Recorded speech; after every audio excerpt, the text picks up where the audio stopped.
Welcome to the Stories Are Soul Food podcast, presented by Cannonball Books, the kids' fiction imprint of Cannon Press. Met a ghost of a king on the road when I first fell.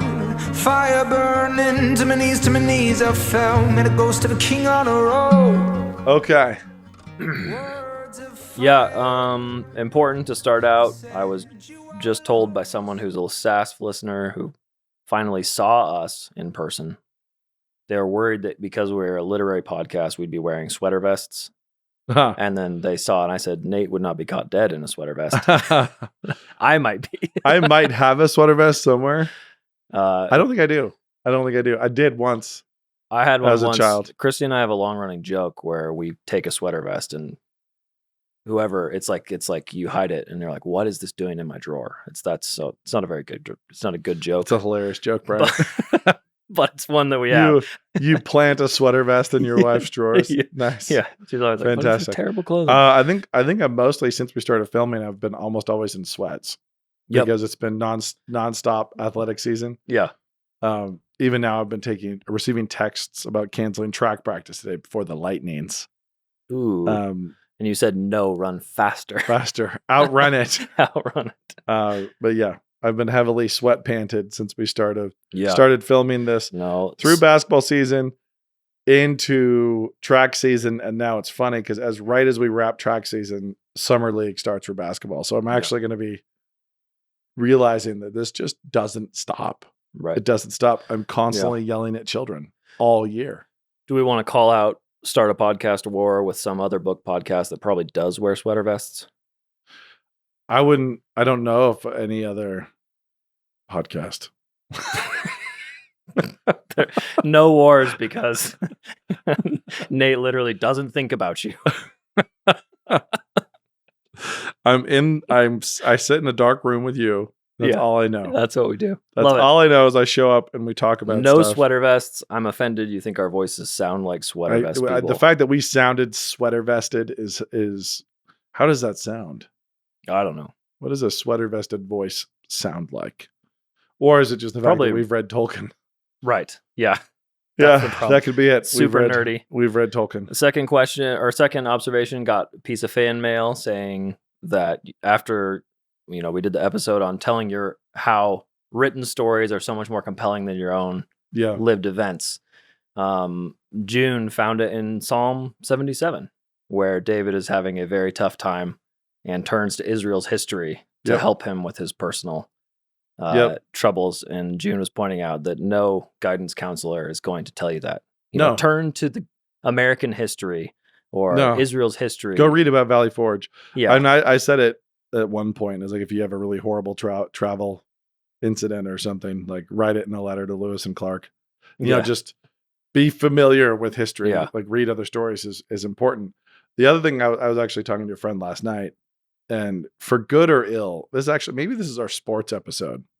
Okay. Have we had sports episodes? No, I don't think so. Not directly. We Yeah. did coaching. We did a coaching episode. We did a coaching episode. No, let's do sports. Yeah. Let's do sports.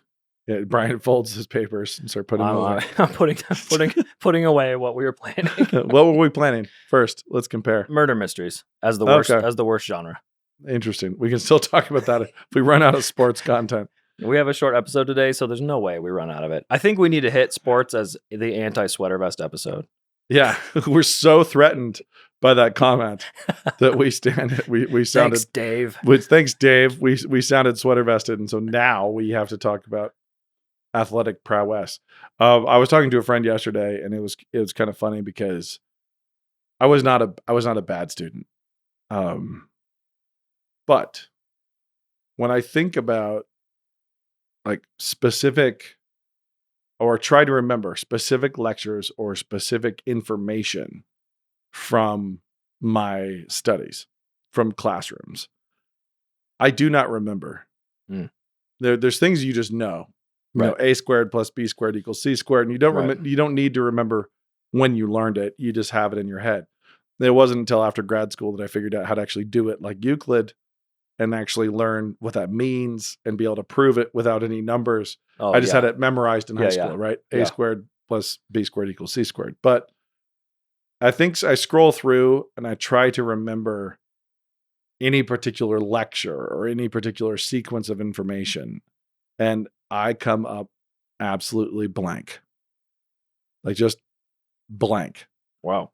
I know stuff. There's stuff in there, but I don't remember any of it. You and me must have done school so differently. so differently. So I remember things. Yeah. I remember when we were covering fill in the blank book or whatever. Yeah. Okay. I okay. like vague. It's vague. Okay. Gotcha. I remember reading books. I don't remember a single lecture. Okay. Not one. Yeah, I remember more elementary than high school. Right. I remember. Yeah. And then I think about specific assignments. And your dad in our family, your dad famously gave one of my kids my travel brochure that I did in 5th grade. I was like, hey, look what your dad did. And he was in 5th grade. And I did not remember that there had ever been a travel brochure assignment. Yeah. But your dad, of course, remembered it and had recalled individual students. Right. So his memory is strange.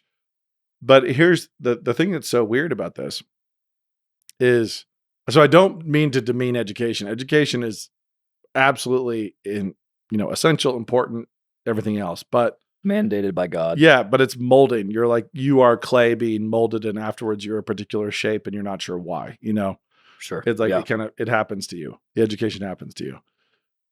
I remember making an orange monkey puppet with an eye patch and naming him Keelhaul. I remember doing that in elementary school. I remember that sounds like 5th grade as well. Yeah. The puppet. Yeah, I remember in 6th grade doing a presentation on world religions that I phoned in with my friend. And so we just made a big Lego idol that we brought in. Fantastic. And then I set fire to a Lego man tied to a stake in front of it. No way. And I remember that. And I remember the reaction of all my classmates as they all exploded out of their desks and came pouring forward while this Lego man burned. And I remember the fact that I had to speak with the authorities after that. I don't remember the conversations, right? But not a single lecture, not one lecture from quite a few years of, classroom work. I remember games. I remember individual plays vividly. Okay. Sports. Yeah. I remember pain and very, very specific moments of discovering ability or just like stubbornness or duration, endurance. Like I remember like practices. Like I remember specific practices from 1995 that I could not, it's like at the same time I was in high school, I could not tell you even what classes I was taking. Like I don't know what classes I was taking at that time, and I could describe individual practices. Yeah. I would know. Is that if you put me in a time machine back? Does it vary by sport, or track, or basketball, or lacrosse? So here's the thing: I barely ran track. Right, I coached track. I ran track like not at all. Kind of squeezed in the gaps of lacrosse. Yeah. So I played lacrosse. I remember track. I remember track workouts. I remember lacrosse workouts. So you remember these things. I remember tearing my hamstring in track. How do you not remember that, right? Right. But it's like that, those kinds of moments. Yeah, I remember the feeling of rolling on a field while you're doing lacrosse, like having to do the dive. Yeah. And like, this is what we're doing. I remember bear crawls and very vividly remember bear crawls in football practice. I remember the bulldog mile where the coach said, okay, the bulldog mile is you're going to run until you pass out or throw up. And we're going to see how long you can last. And we're here until every single player has either passed out or thrown up.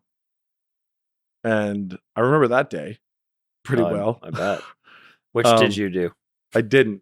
You won? No, I won. I won with my buddy Jeremy Spencer, and I feel like another guy, Deacon James, may have been involved in that victory. But 3 guys from Logos, we were playing for public school, and we just kind of immediately looked at each other like we're not doing either, and we're gonna fight the system. We're gonna go straight Hunger Games, so we're gonna tear down the system. And I remember watching guys pass out, and the coaches kick them to make sure they were unconscious, and just still going. And that was a huge practice for me. That was a very, very memorable practice. I remember plays in games. I remember, like very, very vividly all these specific things. And I remember these plays that came with defeat and agony. I remember wild failures. I remember successes, and they are imprinted vividly. And all of them came with an increase of resolve or wisdom or Ecclesiastes. It's all vapor. Yeah. All of them imprinted at a different level. And there's ways in which, as I entered my efforts as a writer, as I came into my writing career, that stuff, the things that happened in classrooms that molded me, the information that I gained, that kind of stuff, that was all there. It was grist in the mill. But my actual operating system was entirely established in athletics. The effort, the commitment, the endurance, the struggle, embracing the struggle. And it's weird too, because I remember in college playing a game of football at New St. Andrews where we were playing, and it was whatever, we would do it kind of annually at the time. And it was, underclassmen versus upperclassmen, and alumni or different people would filter in different roles. And it was a game of tackle football with no pads or anything like that.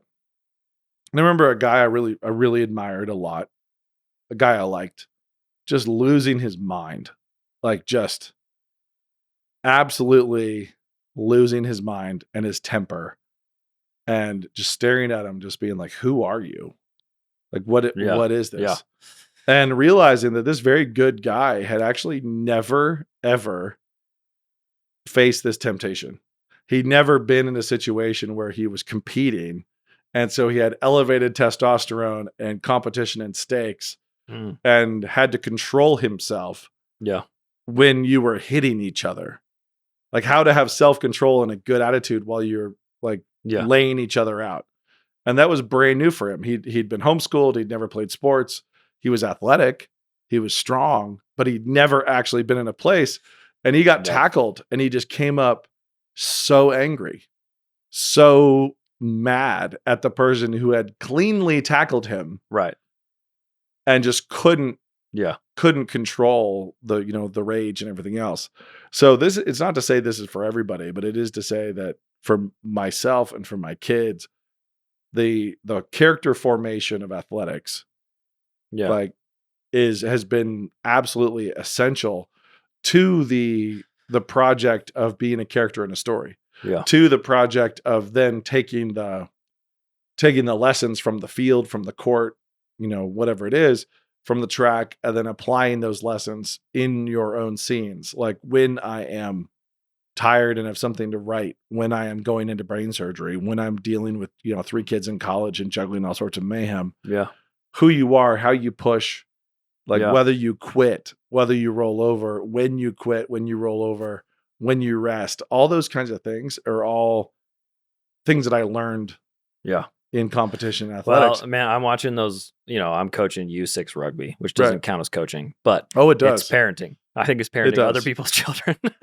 But you're totally right. I can watch these little kids who never had pain before. Right. And they get stepped on, in a ruck, and you can watch them come out screaming mad and realize that their parents have been missing. They actually are looking to take a cheap shot, looking to be cruel. Yeah. They come out of pain. They've received pain, and so they're looking to inflict pain on somebody else. And it's so good when you watch. It's a good test for your own boys. See how your own boys are doing, and then to watch.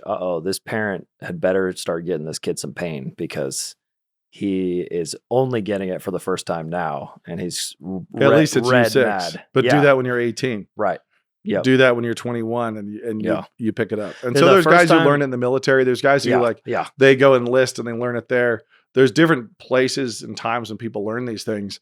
But I would also add girls in sports too. There's obviously there are plenty of guys who never learn to control their temper, right? Yeah. In sports. We've all seen those guys where I was just at a tournament where parents were cursing out my son on the court and standing up and threatening violence, and got him ejected from a basketball game, which was pretty awesome. It's the ref basically negotiated with a bunch of terrorists and ended up ejecting him. because his defense was a little too locked tight, and they were upset. So they had a really effective player who was killing us, and so our coach put Seamus on him and just said, "Don't let him touch the ball. Like, just lock him down." So you just full court. face guard. So he just went like, "Okay, I'm no help defense," and he locked the guy up, and his fans and parents were started losing their minds, and just like, and so the fact is, my 16-year-old son, the experience, and now this is obviously a result of the fall, and it's nonsense. This is part of sports culture that people think is bad, and it is bad for them to have done it, but it's great for me as a parent. So for me to have my son down there on the court with 12 full-grown adults standing in the second row, swearing at him, cursing him out, threatening violence against him, screaming at the ref about him. Like, I love that. I love that. What's the justification? You don't need one. It's like, I was trying to think. He's playing physical defense. He's playing, he's face guarding him. The ref's right there watching. It's like it's entirely legal defense, but it was just extremely frustrating. It was just an extremely frustrating experience. Suddenly their point guard couldn't touch the basketball. Yeah. And, it's funny to me too, that the visceral emotional moments that Hoop Fest can do that for you. Yeah. That's what you're talking about. I'm realizing, because I can think back to high school and the moment I really got that, like, insane love is closer to hate. The moment with Dido and Aeneas where all of a sudden she flips from loving him to hating him. Yep. That's a life lesson that I've taken and seen before, where you watch the ultra fan become the ultra hater. But you're right. As far as that physical emotion, it take me back to this one Hoop Fest game versus this and the fact is, if I said, "Hey, describe the lecture in junior high or high school where you learned the most," and it'd be really difficult to do it, but you get into those heightened visceral moments in athletics, and you actually can go to a Hoop Fest game. I remember what it felt like. I remember the ref. I remember my wife even getting involved, which never happens at a game. But it's pretty fun. You know? That moment. You're like, okay, there we are. Yeah. But it's really funny because we all know the people who are in sports culture, and they're not learning any of the lessons, right? Yeah. They're just hooked up to the adrenaline and the competition like a drug. It's not healthy. Like, those people exist. Those baseball dads exist. Right. They're real. Those soccer moms are real. They're a real thing. For me, for my experience and for what we've been able to do, I love having them there because they're useful to me in training my people. They become a tool. Yeah. They're really, tool. Yeah. And so the fact is, my son is a kid who's been, shoved up against a cop car for protesting arrests at one of our psalm sings. Yeah. Like, he's been prosecuted. He's been threatened with juvie. He's had all these things happen to him in real life. Like around worldview issues and conflicts and all this kind of stuff. And he trains for those moments with moms in Seattle screaming at him, in a basketball game. Then how else do you train for that? You can't train for it in a classroom. Yeah. Like, you really can't. And so, I remember you trying to, imitate that for us at NSA, right? When you took on the atheist for an hour and a half. Basically you be an atheist for an hour. Yeah, no, the devil's advocacy, the fights. Right. Where it's like, okay. But even that is, we know the emotion's not really there. No. It's verbal swordplay. It's like fencing at 60% of the speed. You can still really frustrate the student. Yeah. But nothing like what they'll get. Right. And so I recently was talking to a kid who was like, I was at a track meet and a guy came up and he just cussed me out and was talking about my schoolmates and classmates and just cussing about the whole thing. And I was like, "What'd you do?" And he's like, "I just froze. I didn't do anything. I just stood there." And it was kind of like, okay, like, that's not the answer. It doesn't mean you're not going to talk smack back, but you have to find a way to diffuse it. You have to find a way to be unintimidated by it. You have to find a way to actually show no fear in response. Because if we freeze when the world comes at us, if we freeze up, like most of the evangelical church did during COVID, if we freeze up in those moments, it turns out that all those people had not been screamed at on a basketball court. Yeah. They had not taken a shot in the back, an illegal block on the football field. They've not actually been in faux combat. Never been punched below the belt in a basketball game. Exactly. They'd never been in faux combat. And so they weren't ready for Actual combat. So So, I really, yeah. I really love sports as a mechanism of training, and I am fully aware that it's sports are a mocker. They destroy people. They're an idol.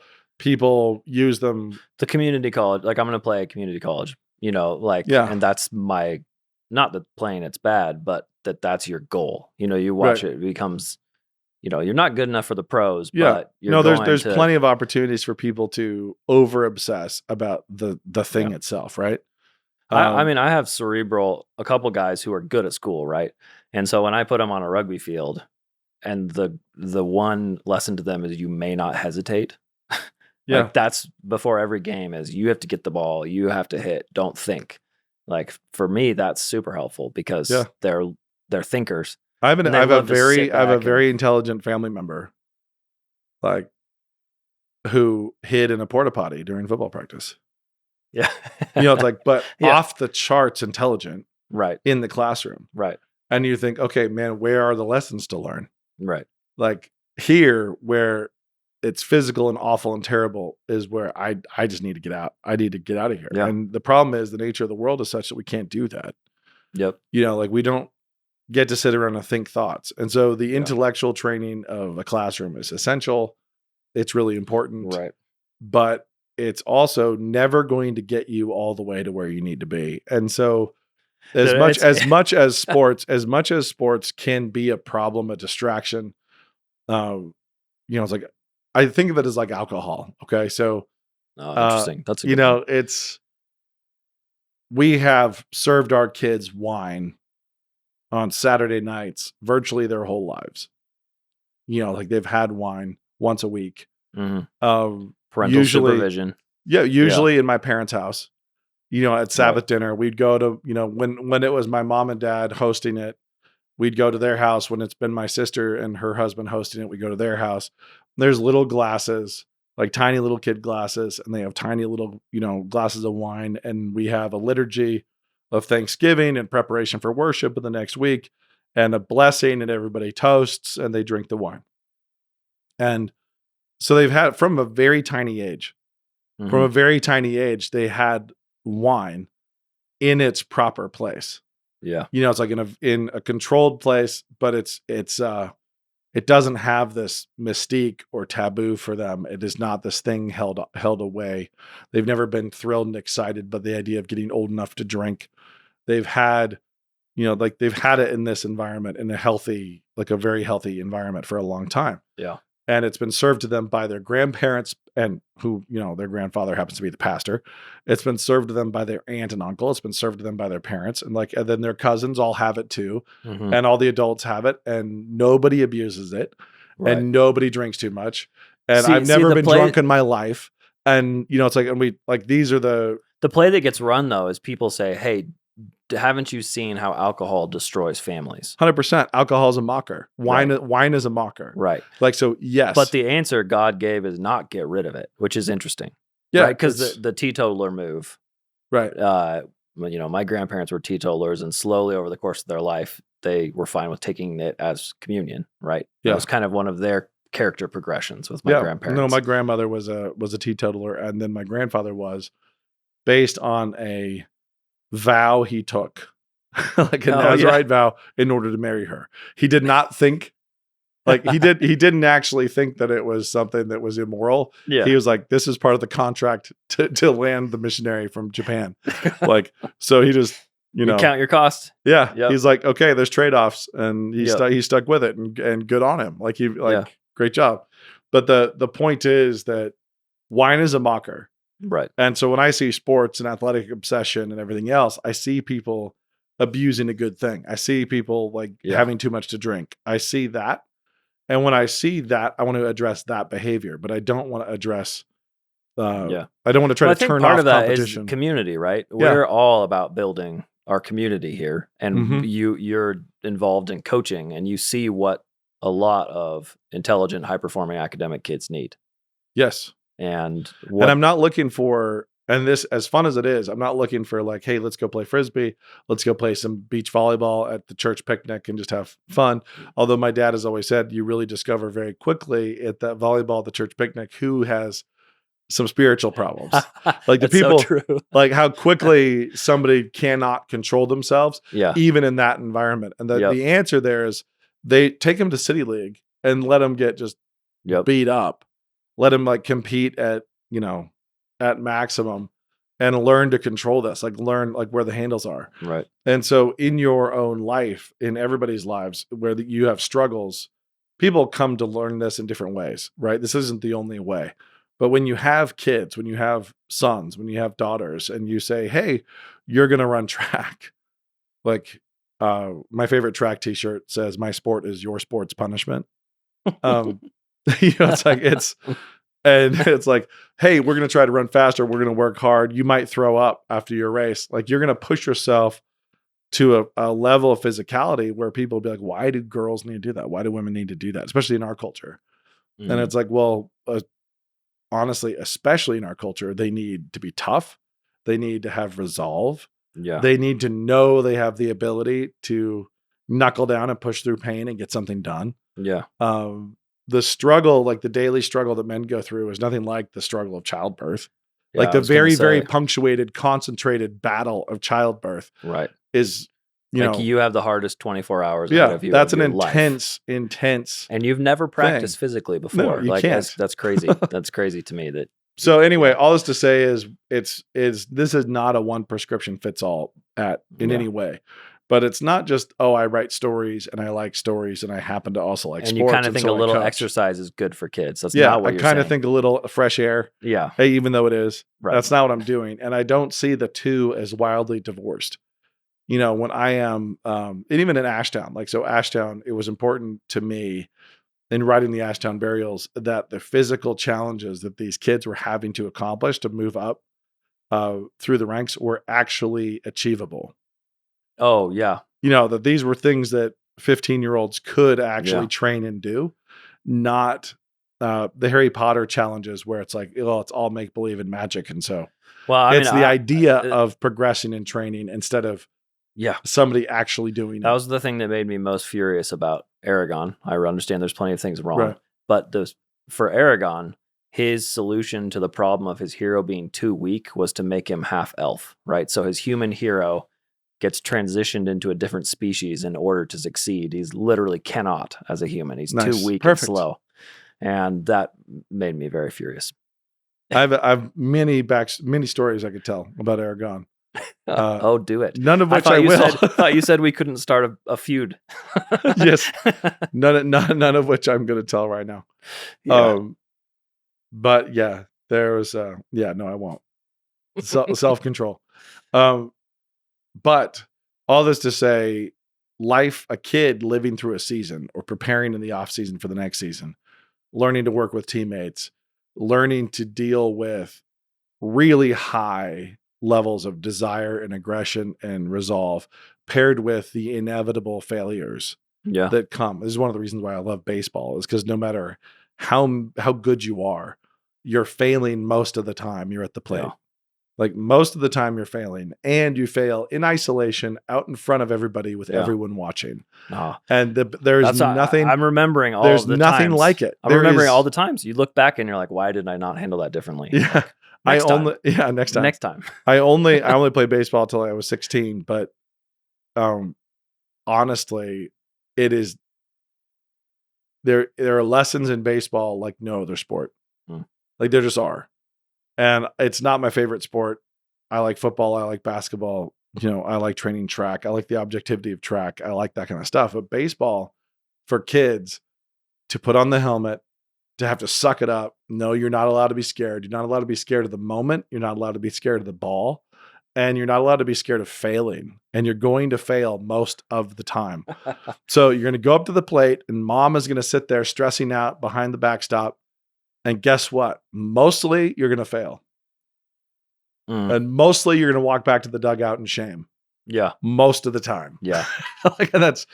That puts a really incredible pressure on, and I think it's really good for guys, especially to not fear that moment, to go out there and do your best fearlessly, and then like take the L and look for next time and fight for next time and fight for next time. Our leadership discussions at Canon have often involved, especially when hiring, involved that problem often. It's like, hey, has this guy played team sports?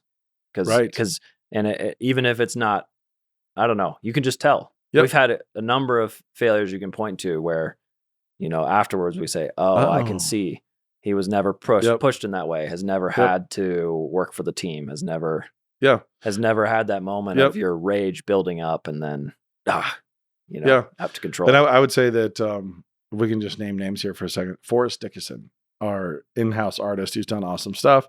Everybody likes Forrest. Anybody who's seen Hello Ninja has seen his work. His designs, all that kind of thing. Very talented, fine artist, etc. I think that his ability to pursue his art like an athlete is one of his biggest advantages. And the war between the artistic temperament and his athletic background and what he learned in high school basketball. Yeah. It's like in the lessons he had to learn. Or earlier, I remember Forrest being some mobile home trailer park basketball games where Forrest got steamed as a little brother of our friend. You grew up. You guys grew up at the same trailer park. Yeah, we grew up helping Forrest along his athletic journey. But the fact is, so he's an artist. He's got the artistic temperament. He's a SASF listener, so I know him. I know he's hearing this. We did get a feud in. Good. Yeah. But the point is, and he can write in and correct me if I'm wrong, but I would say that. No, that's so true. His athletic training from Matt Willing in basketball, what he got there is some of the most valuable stuff that he has in his professional life as an artist. Yep. And I think given like I say over and over and over again, everybody's a writer. Everybody's writing your scenes. You're writing your scenes every day, every minute of every day. But where did you develop the resolve and the strength to deal with? And we know that's true because we've worked with artists who are not similarly motivated and can see what happens when you don't have the relentless drive to succeed and try again and get up off the ground and take another crack. Yeah, put the helmet back on, grab the bat, and go back to the plate. Yep. Yeah. But it was so bad last time. It was so. Yep. Yeah, it was. It was so bad last time. So all this, I mean, you could say this whole episode is actually just kind of like a plug for athletic training and for anybody, for kids, anybody who's a parent and who has kids. I'm not saying get obsessed with sports and lose all sense of perception, don't lose perspective like many athletic parents have. That's kind of the goal is to give don't get all hung up of hey, I'm trying to raise a pro athlete. Right. What you're trying to do is raise a good person who has a breadth of strengths and has a breadth of experience in a synthetic environment, in a faux environment where they have defeats and victories. They have gone on journeys to train and try to get the victory, and they've gotten it. They've gone on journeys to get the victory and have experienced the loss anyway. It's like they have to give performance to God and all these other things. I just really, really like it for what it can do for characters as you raise them. And again, wine's a mocker, so are athletics. Anything that gives you that real charge can be very, very dangerous. And so, but all those people who are mad and angry and as we would say in our family, losing the bubble, all those people who are losing the bubble over, it's like losing the bubble. I couldn't even tell you the origin. We just talked about losing the bubble. So I don't know if it's the bubble of a level, like Zen, or is the bubble of a level just going there? They lose level. But either way, we've always talked about losing the bubble. Okay. And all right, when little kids, toddlers lose the bubble, or they can't hold things in balance and perspective. I like those adults who are losing the bubble for purposes of my children being berated by them, yelled at by them, having to excel. Nate, you're a unique person, Nate. While being yelled at. I gotta go find some, I guess. Yeah, I mean, it doesn't. I mean, you can go to Parks and Rec soccer, you're gonna find it. I mean, people are always, pursuing sports out of balance. But I'm sitting in the stands watching these grown adults scream at my son, and I'm just thinking, man, it's great. It's. I'm thinking they're outrageous. This is outrageously hilarious. Yeah. But it's not bad for him. This is fantastic for him to have to. So you didn't feel the need to get involved in that one because that was No, it would have just been a fight. Later on, I did yell at the ref because I was sitting with them I was actually in the mix of all the people who were yelling at my son. And I was keeping stats, and they didn't know that it was my kid, and they're all losing their minds. So it was pretty great. And then I did. The ref was starting to freak out because he was losing control of the crowd, and I just yelled at him to tee the crowd. I was like, tee him up, like tee the crowd. And then I got all the stink eyes. That's all I said. I just went back to stats. The best thing about it for me was then I took my son after the game back to our hotel, and all of those parents were in the lobby, and we were staying in the same hotel by chance. It was like quite a ways away actually, but we were there, and we got in the elevator with the opposing coach, who was still all fuming mad at my son. And like we had like a 9-floor elevator ride with this guy. Fantastic. And it's when I first saw him in the elevator lobby, and my son was like kind of like hit me. It's like, gave me the eyeball, like, look at this. I was like, aha. And so I just walked over to start chatting with him. Nice. And so I just started chatting him up, and he was still kind of mad, but answering my questions and not understanding what's going on. We get in the elevator together, and he was, just not sure what to do. Like, oh, what do we do right now? So it was, and that moment reminded me the most of when my dad had a town hall locally to answer questions from people who were accusing him of all sorts of nefarious thinking. Oh, this is a great one. And so he had a town hall, and some local lesbian Avengers planned a boycott counter meeting where they could all hang out and talk about how awful Doug Wilson was at their own, counter meeting. And so my sisters and I went to that one. And we went there, and we slid in the booths at this bar. We went and saddled up in a bar with all the angry lefties who hated our father, who were boycotting his town hall. And it was like, hey, introduced ourselves and just made it really, really awkward. And that's awesome. And that moment in the elevator lobby and chatting that guy up was more like that than many other experiences I had. Those two were like two of a kind in terms of sensation. Hey, you were just screaming at my son and threatening violence and yelling the F word at him. Let's chat now and then ride an elevator together. But yeah, it's pretty funny. So anyway, the whole athletic framework allows your kids to try to live a story. Yeah. They have a goal, they set goals, they go on a journey and a quest to try to achieve those goals. It's all artificial, it's all constrained, and it's super useful because it brings all the intensity of emotion that the real life does. Yeah. And I love to use it. It's unfortunate how many people avoid it, and they especially avoid it with boys because they don't want to see the aggression, or they don't like the response. They put a kid in something, they see him, I think they see him really behave badly. Their son, like, whoa, he like totally lost his temper. He's emotionally out of control. That's a sign that you need to be doing it, and you need to be training him, coming alongside him, training him to regulate.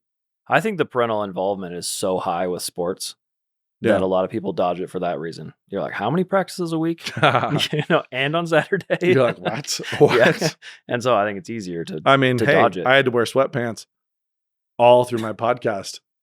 Sports constantly. Season and that was only ends. one of the upsides. Yeah. But yeah, it's anyway, now. Sports as like massive child rearing opportunity, but also narrative development. Yeah. Developing your experience in stories and your skill set as a character. Mm-hmm. Or if we're being honest, completely failing and developing horrible habits as a character too. There are plenty of people who all they do in sports is reinforce their failings because their parents don't have the nerve to correct. Yeah. Their parents are always supportive. Yeah. I've always been very honest with my kids about their performances. I've never been that person who's always like, great job, honey. It's like, it's always been like, hey, we can run faster than that. Like, yeah, I know you can. Like, that's good job. I'm not trying to be that awful dad who's like, you have to be amazing, but I want to walk a line where I'm not artificially just, you're God's gift. You're amazing. Yeah. I'm just reinforcing. I remember watching a Christian dad with his son playing baseball as a catcher, and the ball whipped past him. He missed it. He stood up, took his mask off, and started walking around slowly, looking for the baseball, saw the baseball, starts walking to the baseball as runs score behind him. Oof. And the dad yells afterwards, "That's okay. Good hustle." Oh. And I thought, no, this is a great teaching moment. Yeah. don't lie. And maybe that's the theme of all of this, is like the biggest protection when you are doing something like sports with your kids, and it is a drug or it is alcohol and it can be abused, but it also, they can think they're amazing and get that participation ribbon no matter what. Also, it can be a bad, self-esteem builder too, is the theme of just don't lie to your children. Just don't do it. Don't tell them they were amazing when they weren't. Yeah. Like, don't tell them they need to work harder when they did their best. Like, don't lie to them. Like, don't lie. Don't tell them they're Santa Claus. Don't tell them any lies at all. And so love them regardless of their performance. Respect them regardless of their performance, but tell them the truth. Like, respect them enough to be honest with them about everything. That's good. Instead of blaming that other kid when your kid has a temper in flag football or whatever, and you're like, yeah, that other kid was terrible. It's like, no, like maybe he was, but let's focus on this. So are you. Like, we got to get this under control. So anyway, there we go. That's our sports episode. And then I like it. Hopefully, we'll be talking about Jojo Rabbit soon. Yep. Lamp coming up. Send the questions in. Send them in sooner because you want to get them in before we actually record the episode. Yeah, because there's no point in questions after the fact. We're never talking about something again. Except for all the times we do. Yeah. This has been SASF. Thanks for hanging out.